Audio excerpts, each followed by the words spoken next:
الصبح بدا من طلعته. حضرت امام مالک کہتے ہیں میں غریب کا بیٹا تھا. اکثر دین پڑھنے والے غریبوں کے بیٹے ہوتے ہیں. امیروں کے بچے ایف ایس سی پڑھتے ہیں, بی ایس سی پڑھتے ہیں, ٹیکنالوجی پڑھتے ہیں. غریبوں کے بچے دین پڑھتے ہیں اور پھر امیروں کو ممبریاں ملتی ہیں. غریبوں کے بچوں کو اللہ ممبر عطا فرماتا ہے, مصلی رسول اللہ دیتا ہے. حضرت سیدنا امام ابو مالک فرماتے ہیں میں غریب کا بیٹا تھا اور میری 6-7 بہنیں, میں اکیلا بھائی تھا. آپ فرماتے ہیں میرے ابا جی فوت ہو گئے. میری امی پکڑ کے مجھے ایک دھوبی کی دکان پہ لے گئی, کہنے لگی اسے کپڑے دھونے کا طریقہ بتا دے, سلیقہ سمجھا دے, یہ بھی ایک چھوٹی سی لانڈری کی دکان کھول لے گا, میری بیٹیوں کا پیٹ پالے گا. دھوبی کہنے لگا ٹھیک ہے, میں 2-3 درہم بھی دوں گا مہینے کے, اور جب کام سیکھ جائے گا تو تنخواہ بڑھ جائے گا. امام ابو مالک رحمت اللہ علیہ فرماتے ہیں میں بہنوں کے لیے روزی کمانے نکلا, میں بیوہ ماں کے سر پہ بوجھ اتارنے کے لیے نکلا, میں غربت کے عالم میں نکلا. رستے میں امام اعظم کا مدرسہ تھا. فرماتے میں وہاں چمکتے چہرے دیکھتا, لیکن اپنی غربت کو دیکھ کے میں آگے بڑھ جاتا, پریشان ہوتا کہ میں کیسے علم حاصل کروں گا. آپ فرماتے ہیں امام صاحب مجھے اکثر دیکھتے. ایک دن امام اعظم باہر نکلے, مجھے کھڑے ہوئے دیکھا تو قریب بلایا, سینے سے لگایا, ماتھا چوما. کیا نام ہے؟ میں نے کہا ابو مالک میرا نام ہے. کہا تمہیں پڑھنے کا شوق ہے؟ کہا بڑا شوق ہے. کہنے لگے چل آجا پڑھا کر, آجا مدرسے میں پڑھا کر. کہتے میں سارا دن وہاں پڑھتا, گھر سے کام کرنے آتا, سارا دن امام اعظم کے پاس پڑھتا رہتا. مہینہ آیا تو میری اماں کہنے لگی تنخواہ لاؤ. میں نے کہا امی جی تنخواہ تو وہ دے گا جو ڈیوٹی پہ جاتا ہو, میں تو پڑھنے جاتا ہوں. کہتے اماں گھر سے نکلی اور بڑے غصے کے ساتھ نکلی, کہنے لگی مولوی نے میرا بچہ خراب کر دیا, میرا بچہ خراب کر دیا. میں کام پہ بھیجتی تھی, اس نے کس چکر میں ڈال دیا, مسلوں سے بھی کبھی پیٹ بھرا ہے, کام بھی تو کرنے چاہیے نا.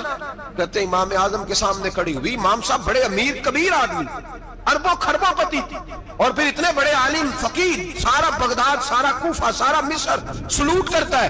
بی بی آئی اور تیل جملے, عورتوں کا طریقہ ہوتا ہے. کہنے لگی مولوی تیری سفید داڑھی, تیرا اتنا نام, تجھے خیال ہی نہیں آیا میں بیوہ عورت ہوں, تو نے میرا بچہ خراب کر ڈالا, میری یتیم بچیاں روٹی کہاں سے کھائیں گی, مسلوں سے بھی کبھی پیٹ بھرا ہے.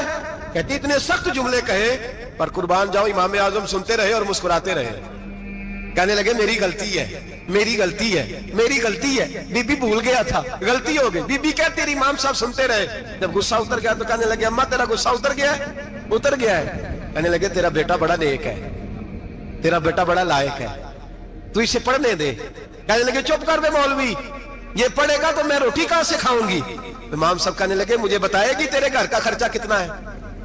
اس نے ایک لفظ پہ 3 دینار کا, ایک روایت ایسی بھی لکھی ہے بزرگوں نے, کہنے لگی 40 درہم ہے. اور اماں کہتی میں نے جان بوجھ کے زیادہ بتائے, حالانکہ میں کناب کا خرچہ کرتی تھی, لیکن جب کھلا ڈلا کرے تو وہ والا خرچہ بتایا. میں نے کہا 40 درہم خرچہ ہے, تو دے گا؟ تو کہتے امام اعظم کہنے لگے اماں تجھے لینے نہیں آنا پڑے گا, پہلی سے پہلے تیرے گھر میں پہنچ جایا کریں گے, یکم سے پہلے آئیں گے. او بھائیو کہاں استاد ملتے ہیں, کہاں استاد ملتے ہیں, کہاں وہ لوگ ملتے ہیں جو دعائیں مانگتے, التجائے کرتے, پیار کرتے. گزر گیا وہ دور, اب تو سوٹ لینے کا دور ہے, مٹھائیاں لینے کا دور ہے, ہاتھ ڈلوانے کا دور آیا ہے. اب کون پوچھتا ہے, اب تو پوچھتے ہیں تو میرے لیے کیا لایا ہے. حضرت سیدنا امام اعظم ابو حنیفہ رحمت اللہ علیہ 1 دن نہیں, 2 دن نہیں, 4 دن نہیں, 5 مہینے نہیں, 20 سال تک, کہنا آسان, بولنا آسان, سننا آسان, 20 سال تک امام ابو مالک کے گھر میں خرچہ دیتے رہے, وہ پڑھتے رہے. اماں کہنے لگی تو میرے بیٹے کو لگا تو لیا ہے, تو پڑھ کے بنے گا کیا. حضرت امام اعظم فرمانے لگے بادشاہوں کے تخت پر بیٹھ کر بادشاہوں کے ساتھ کھانے کھایا کرے گا, ان کے ساتھ بیٹھ کے حلوہ کھائے گا, وقت آئے گا وہ دیکھے گی. کہتے ہیں میرے امام انتقال کر گئے, وقت بیت گیا. ہارون رشید نے مجھے بلایا بغداد میں اور کہا میں آپ کو چیف جسٹس بنانے لگا ہوں. کہتے ہیں میں خوشی سے سجدے کرنے لگا, میں چیف جسٹس بنا. میں نے اپنی اماں کو خط لکھا کہ اماں بغداد آ جا, تیرے بیٹے کو اللہ نے بڑی شان عطا کر دی ہے. فرماتے ہیں ہارون رشید کی بیوی بڑی اولیاء کی, علماء کی بڑی فرما بردار تھی, محبت کرنے والی تھی. اس نے حلوہ بنا کے بھیجا, کھانا بنا کے بھیجا. ہارون رشید تخت پہ بیٹھ کے کھانے لگا تو کہنے لگا امام صاحب آپ بھی یہیں آ جائیں میرے ساتھ. کہتے ایک کونے میں وہ بیٹھ گیا, ایک میں بیٹھ گیا, بیچ میں کھانا رکھ لیا. اتنی دیر میں میری اماں بھی پہنچ گئی. 2 لقمے کھائے تھے کہ اماں آ گئی. جب اماں نے مجھے تخت پہ بیٹھے دیکھا, ایک یتیم, ایک لوارث, ایک بن باپ کا بچہ, وہ کل تک جو بہنوں کے لیے 4 دینار نہیں لا سکتا تھا، تخت پہ بیٹھ کے جب روٹی کھاتے دیکھا تو اماں تڑپ گئی، روئی، چیخیں ماری۔ میں نے کہا اماں کیا ہوا؟ کہنے لگی بیٹا مجھے تیرا استاد یاد آ گیا ہے، اس نے کئی سال پہلے کہا تھا اسے دین کا علم پڑھنے دے، اسے فقیہ بننے دے، یہ بہت آگے جائے گا۔ دیکھ آج اللہ نے تجھے کتنی شان عطا کی ہے۔ کہا بیٹا یہ کمال تیرا نہیں، یہ امام اعظم ابو حنیفہ کا کمال ہے، یہ ان کا کمال ہے جنہوں نے تمہیں یہاں تک پہنچایا۔ میرے بھائی اپنی پوری زندگی حضرت امام اعظم ابو حنیفہ نے۔ آج تو اساتذہ کرام، اساتذہ مجھ سے ایک ٹیچر کہنے لگے حضرت جی دل نہیں لگتا، بے سکونی سی ہے، کچھ بتلائیں۔ تو میں نے کہا کلاس میں کوئی یتیم بچہ ڈھونڈ لیں، کوئی لاوارث بچہ ڈھونڈیں، اس کی وردی اپنے ذمہ لے لیں، کتابیں اپنے ذمہ لے لیں، اس کا خرچہ اپنے ذمہ لے لیں، روز جیب میں ٹافیاں ڈال کے جایا کرے کہ غریب کو دینی ہے۔ پر میں 2 مہینے یہ والا وظیفہ بھی پڑھ کے دیکھے، اللہ آپ کو سکون عطا کرے گا۔ یہ بھی کہنے لگے بڑی ٹھنڈک ہوئی ہے، بڑا سکون ملا ہے، بڑی تابعداری۔ میں نے کہا آپ لفظوں سے سکون چاہتے ہیں، وہ لوگ خدمت کر کے سکون لیتے تھے۔ کوفے کا ایک امیر آدمی تھا، پھر غریب ہو گیا۔ غریب، غربت بڑی پریشانی ہے، بڑی پریشانی، بڑی آزمائش۔ غریب بیوقوف اس لیے ہوتا ہے کہ اس کی جیب میں پیسے نہیں ہوتے۔ غریب مجبور اس لیے ہوتا ہے کہ اس کے پاس ہوتا کچھ نہیں نا، تو ساری آزمائشیں اکٹھی آ جاتی۔ غریب آدمی تھا، محنت مزدوری کرتا لیکن پوری نہ ہوتی۔ وہ کہتا ایک دن گلی میں ککڑی بیچنے والا آیا، تو میری ایک بیٹی تھی چھوٹی سی، باقی بچے بڑے تھے، چھوٹی ضد کرنے لگی، کہنے لگی ککڑی کھانی ہے، ککڑی۔ کہتے میں پریشان ہو گیا، دل ٹوٹ گیا، بیٹی نے سوال کیا ہے۔ فرماتے میں نے سوچا کس کے پاس جاؤں، کسی اور کے پاس مجھے سمجھ نہ آیا، میں سیدھا امام اعظم کے پاس چلا گیا۔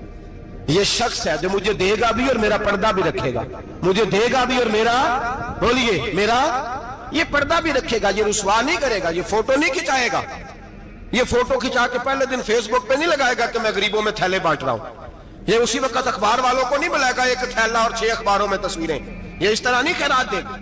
حضرت امام اعظم کے پاس گیا تو فرماتے رش بہت زیادہ تھا، میں امام صاحب سے بات ہی نہ کر سکا، واپس آ گیا۔ امام صاحب نے بندہ بھیجا، فرمایا پتہ کر یہ بندہ کسی ضرورت کے لیے آیا تھا، رش کی وجہ سے بات نہیں کر پایا۔ کہتے واپس میرے پیچھے بندہ بھیجا، وہ میرے گھر تک آیا، گھر آ کے اس کو حالات کا پتہ چل گیا، واپس گیا۔ کہتے ہیں 3 تھیلیاں اشرفیوں کی بھر کے امام اعظم لائے اور خود آئے اور رات کے اندھیرے میں آئے اور مجھے تھیلیاں دے کے نا تو میرے آگے ہاتھ باندھ دیے۔ میں نے کہا حضور ہاتھ کیوں باندھتے ہیں؟ آپ فرمانے لگے یار دکھ اس بات کا ہے کہ تو میرا پڑوسی تھا اور تیری غربت کا مجھے پتہ ہی نہیں چلا، تو میرے علاقے کا تھا اور میں نے سوچا ہی نہیں، میرا اپنا تھا مجھے خیال ہی نہیں آیا۔ فرمایا معاف کر دے، میری شکایت نہ کرنا کہ یہ میری طرف توجہ نہیں کرتا۔ علم بھی تھا، عمل کا نور بھی تھا، تقوی کا حسن بھی تھا، غریب کی مدد کا جذبہ بھی تھا۔ آج لوگوں پر مال کا فتنہ سوار ہوتا ہے، سب پر نہیں لیکن زیادہ لوگوں پر۔ جیسے جیسے مال آتا جاتا ہے ویسے ویسے عقل بھی آتی جاتی ہے، ویسے ویسے سیانے بھی ہوتے جاتے ہیں۔ کہتے ہیں وہ بھی کمائے وہ بھی کرے، میں تو ٹیکنیکلی بڑا ہوں، میں عقل مندی میں بڑی، نہ بہن کی فکر رہتی ہے، نہ بھانجوں کی فکر رہتی ہے، نہ رشتہ دار کی فکر رہتی ہے، نہ دائیں بائیں کچھ دیکھتے ہیں۔ لوگ جیسے جیسے پاورفل ہوتے جاتے ہیں، ہٹتے جاتے ہیں، کٹتے جاتے ہیں، امیروں سے گرانے لگتے جاتے ہیں، آگے کی طرف دیکھتے جاتے ہیں۔ امام اعظم ابو حنیفہ رحمۃ اللہ علیہ نے ساری زندگی پیار کیا، محبت بانٹی، علم، فقاہت، تقوی، روشنی۔ آج لوگوں کو علم ہوتا ہے پر علم کا نور نہیں ہوتا، ہمیں بہت ساری باتوں کا پتہ ہوتا ہے پر وہ باتیں ہمارے لفظوں میں ہوتی ہیں، ہم اس کے حسن سے آگاہ۔ اور اگر میں یہ کہہ دوں کہ ہمیں ان باتوں پر یقین کامل نہیں ہوتا، کہہ رہے ہوتے ہیں، ہم سمجھتے ہیں، بڑی باتیں کرتے ہیں، لیکن ان باتوں کے پیچھے جو عمل کا جذبہ ہے وہ پھیکا ہوتا ہے۔ امام اعظم ابو حنیفہ رحمۃ اللہ تعالی علیہ جتنے بڑے عالم تھے اتنا ہی بڑا خوف تھا اللہ کا دل، اتنا ہی بڑا خوف تھا۔ ایک آدمی کہتا ہے میں نے امام صاحب سے مسئلہ پوچھنا تھا، میں نے عشاء کی نماز امام صاحب کے پیچھے پڑھی، کتنی لوگ باتیں سنتے ہیں، اس کا اثر کتنا لیتے ہیں، لیکن امام صاحب رحمۃ اللہ علیہ کا طریقہ کیا تھا؟ کہتے میں نے امام صاحب کے ساتھ نماز پڑھی مسجد میں، تو قاری صاحب نے قرآن پڑھا، اذا زلزلت الارض زلزالها واخرجت الارض اثقالها، فرماتے ہیں آخری 2 آیتیں پڑھی، فمن يعمل مثقال ذرة خيرا يره ومن يعمل مثقال ذرة شرا يره۔ اللہ فرماتے ہیں میں قیامت کے دن تیرے ذرے ذرے کا حساب کروں گا، ذرہ برابر نیکی ہوئی تو تیرے سامنے آئی، ذرہ برابر گناہ ہوا تو تیرے کس کے برابر؟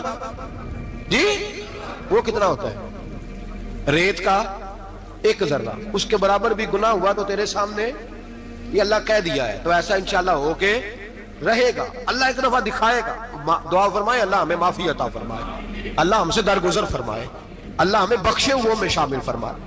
یہ آیت امام صاحب نے سنی تو کہتے ہیں میں نمازی سارے چلے گئے تو امام صاحب بیٹھے اور یوں نہ اپنی داڑھی پکڑ لی، چراغ ٹمٹما رہا، کہتے ہیں داڑھی پکڑ لی اور امام صاحب بیٹھے. میں نے کہا کہ کسی محویت کے عالم میں ہے، سوچ میں، چلے میں تھوڑی دیر میں آتا ہوں. کہتے ہیں میں 2 گھنٹے کے بعد آیا تو امام صاحب ایسے بیٹھے ہیں داڑھی پکڑی ہوئی. میں نے کہا ٹھہر کے آتا ہوں. میں پھر 1-1.5 گھنٹے کے بعد گیا تو ویسے بیٹھے. کہتے ہیں تہجد کا وقت ہو گیا، میں مسجد میں گیا تو چراغ ٹمٹمانے لگا، ختم ہونے کے قریب آ گیا. امام صاحب بیٹھے ہیں. اب میں نے دیکھا کہ آنکھیں آنسوؤں سے بھری ہوئی ہیں اور اپنی داڑھی پکڑ کے کھینچ رہے ہیں اور کہتے ہیں یا اللہ تو اگر ذرے ذرے کا حساب لے گا تو ابو حنیفہ تو الجھ جائے گا. اے اللہ تو ذرے ذرے کے بارے میں پوچھے گا تو میں تو نہیں جواب دے سکتا.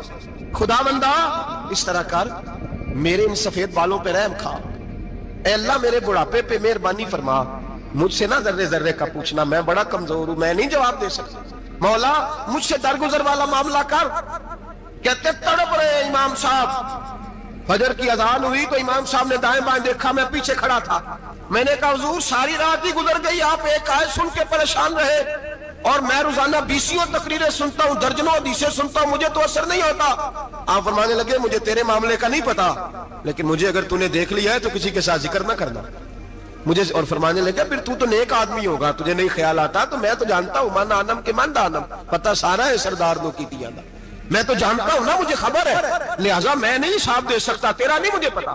جتنا میرے بھائی علم زیادہ اتنا خوف بھی. حضرت عبداللہ ابن مسعود فرماتے ہیں زیادہ باتیں کرنے والا عالم نہیں ہوتا، اللہ سے زیادہ ڈر جانے والا عالم ہوتا ہے. جو آدمی لمبی چوڑی گفتگو کرے وہ فقیہ نہیں، وہ اللہ سے ڈرنے والا نہیں، بلکہ جس کو وہ بات کرے تو تھوڑی کرے، ڈر کے کرے، خوف کے ساتھ کرے. اللہ کی خشیت جس کے دل میں ہو وہ بڑا عالم ہوتا ہے. حضرت امام اعظم ابو حنیفہ رحمت اللہ علیہ مالدار تھے اور اپنے مال میں سے حصے نکالتے تھے. امام صاحب فرمایا کرتے تھے میں نے چند ہزار درہم رکھ دیے. حضور کس لیے؟ فرمایا لوگوں کو قرضہ دینے کے لیے. نبی پاک صلی اللہ علیہ وسلم نے فرمایا قرضہ لینے والے کو منع کیا ہے، فرمایا قرضہ ایک قید ہے، بغیر مجبوری کے نہ لینا. اب لینے والے بھی احتیاط نہیں کرتے، فٹافٹ قرضے کے پیچھے بھاگتے. بڑی مجبوری ہو تو قرضہ لیں، فرمایا مقروض قیدی ہوتا ہے، قرضہ لینے سے بچو. اور دینے والے کو کیا کہا؟ فرمایا اگر سامنے والا تنگ دست ہو نا، تنگ دست، تو اسے مہلت دو. جتنی تم مہلت دو گے اللہ اتنے پیسے روز صدقہ کرنے کا ثواب عطا فرمائے گا. اگر تنگ. ایک صاحب مجھے کہنے لگے، میں نے رمضان شریف میں نا قرضے کے حوالے سے یا کچھ عرصہ پہلے کسی موقع پر قرض کے حوالے سے کو بات کی.